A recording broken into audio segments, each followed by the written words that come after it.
crunchy sourdough pizzas in 90 seconds or less.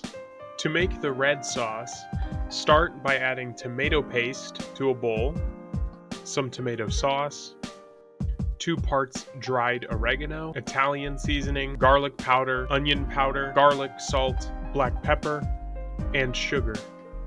Mix and stir until thoroughly combined.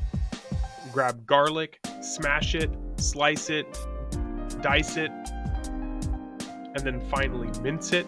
Ideally grab pine nuts, but almonds work as a substitute, and mince them very finely.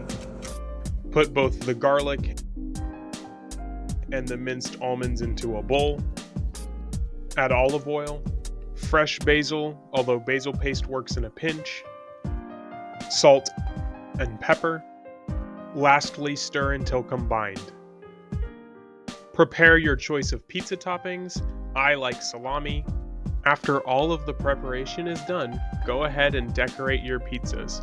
Here, I've laid out about 5 sourdough pieces of bread for each me and my partner.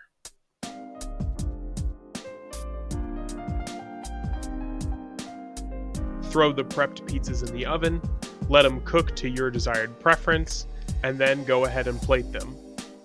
And enjoy. And that's how to make cute